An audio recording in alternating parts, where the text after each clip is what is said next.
Magandang araw po sa inyong lahat. Ako nga po pala si Layor Di Parani sa Section Onyx at narito po ako ngayon upang ibahagi ang aking talumpati na pinamagatang pagbabago ng henerasyon. Kabataan noong 90s versus ngayon. Napapansin niyo ba? Hindi may pagkakailang mas lumalaki ang pinagbabago ng ating bansa habang lumilipas ang panahon. Habang patuloy na umiikot ang mundo, nagbabago rin ang mga dating nakasanayan ng mga tao o ang mga tao mismo. Kung ang mga bata noong dekada 90 ang tatanungin, mas naging hindi ganong interaktibo raw ang mga bata ngayon kumpara noon. Kinukulong na lang ang mga sarili sa kanilang mga silid at doon nagpapalipas ng oras. Ito'y kabaligtaran ng dati na mas nagkakaroon ng interaksyon ang bawat isa. Simple lamang ang kaligayahan ng mga bata noon.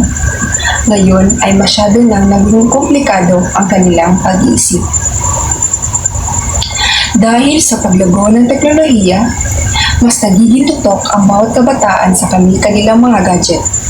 Nawawala ang kanilang mga isip sa mga bagay na dapat sana nilang mas pagtuunan pa ng pansin. Nooy, dahil wala pa masyadong nakakagambala sa kanilang mga isip, ay mas nagkakaroon sila ng maraming oras upang makipagkapwa-tao.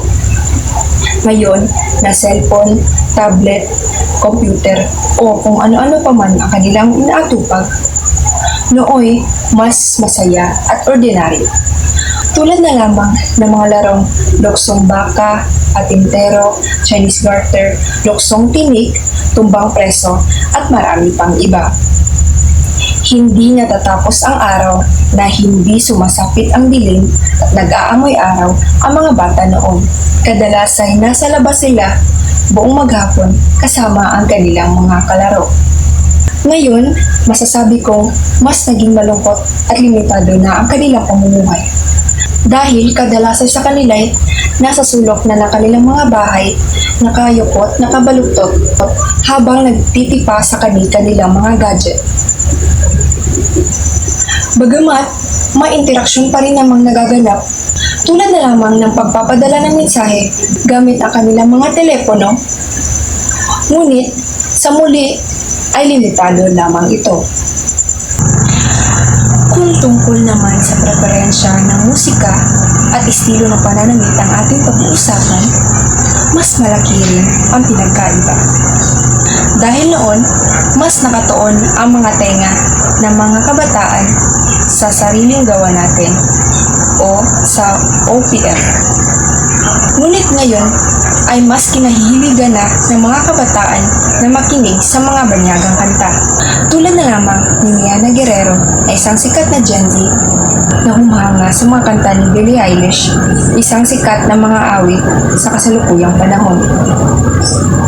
Sa kabilang dako, kung tungkol naman sa estilo ng pananamit ang ating pag-uusapan, mas umayo na rin sa banyagang estilo. Tulad na lamang ni Mona Alawi na isang sikat na artista na may estilong kanyuranin ang kasuotan. Malaki rin ang salungat ng pag-ugali na kabataan noon at ngayon.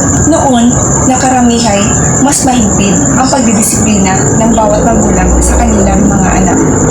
Kaya kadalasan sa kanila ay lumaking independente at may takot sa magulang. Samantala ngayon, marahil ay lumaki sa layo, kaya kadalas ay nagiging walang galang at umaasa na lang sa magulang. Sa kabuuan, ang patuloy na pagbabago ng lipunan ay nagdudulot ng malaking epekto sa mga kabataan. Ang dating simpleng kaligayahan at pagkikisama ay tila nawawala na sa kanilang buhay. Ngunit, dapat nating tandaan na ang kabataan noon at ngayon ay may kanya-kanyang angkin at taglay na hindi nararapat na ipagkumpara. Dahil alam natin na ang buhay ay patuloy na nagbabago at tayo'y handa pa rin harapin ito. Sa gitna ng modernisasyon, mahalaga pa rin bigyan na halaga ang pagpapalaga sa pagkikipagkapwa-tao at pagtangkilik sa simpleng kaligayahan ng ating buhay. At Doon nagtatapos ang aking talumpati. Maraming salamat po.